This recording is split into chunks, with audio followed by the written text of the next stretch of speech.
Today's discussion centers on a question that, at first glance, may sound like a real estate transaction scaled up to continental proportions.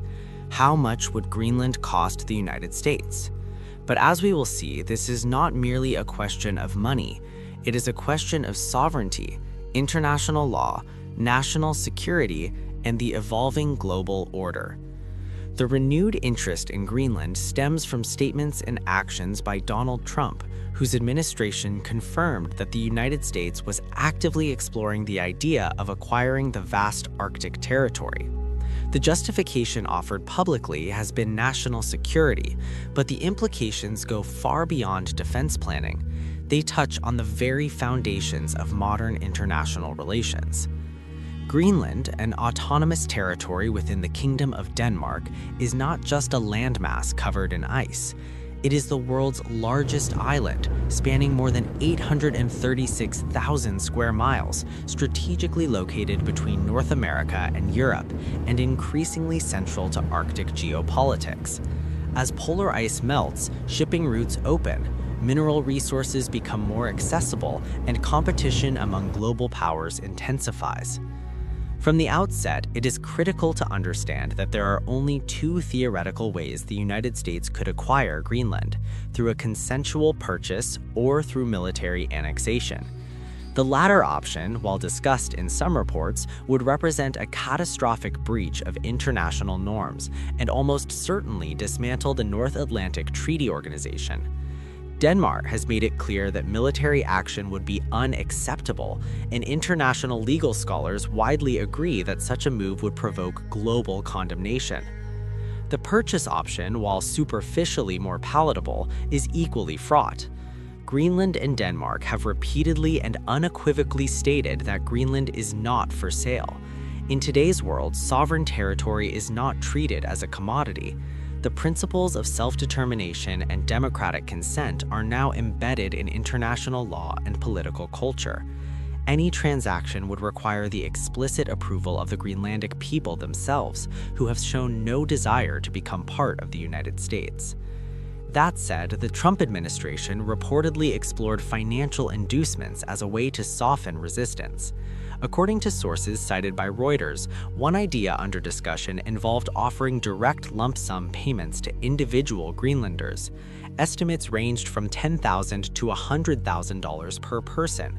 With a population of approximately 57,000 people, this would place the cost between roughly $570 million and $5.7 billion. Even at the high end, this figure is modest by federal budget standards. However, such payments would almost certainly be symbolic rather than decisive.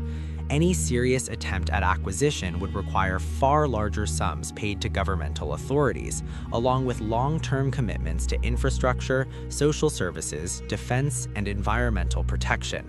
The real financial burden would not be a one-time purchase price, but decades of sustained expenditure. To put potential costs into perspective, analysts have looked to historical precedents. The United States has purchased territory before, most famously through the Louisiana Purchase, the acquisition of Alaska, and the purchase of the Danish Virgin Islands. Adjusted for inflation and economic growth, some estimates suggest that Greenland could cost anywhere from $12.5 billion to $90 billion under comparable conditions. Yet many experts argue these comparisons are fundamentally flawed. In the 19th century, territorial acquisitions occurred in an imperial context, where the rights and wishes of local populations were largely ignored. Today, such disregard would be politically and morally unacceptable. As Professor David Smith of the University of Sydney has pointed out, selling sovereign territory is now widely viewed as sacrilegious. Sovereignty is not just land, it is identity, culture, and political autonomy. This brings us to the core problem. Pricing Greenland is not like pricing land. There is no market for sovereign territories. There is no accepted methodology for assigning a dollar value to a people's right to self-governance.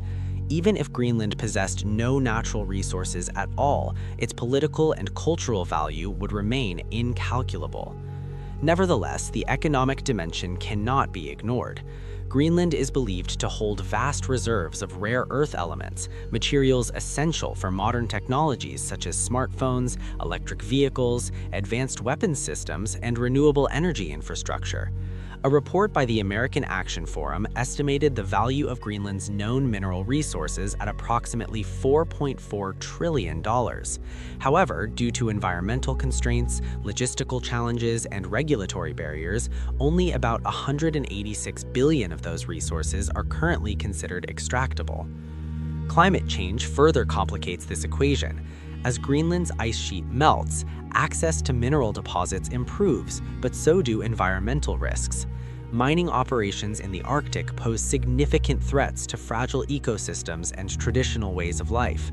Any attempt to exploit these resources would require massive investment in infrastructure and environmental safeguards, further increasing long-term costs. Beyond minerals, Greenland's geographic position offers strategic advantages that are difficult to quantify. Its continental shelf and exclusive economic zone extend 200 nautical miles into the Arctic, granting control over vast areas of ocean, potential energy reserves, and emerging shipping lanes. As the Arctic becomes more navigable, control over these routes could reshape global trade and military logistics. From a purely strategic standpoint, proponents argue that Greenland represents an invaluable asset. From a legal and ethical standpoint, however, that argument falters.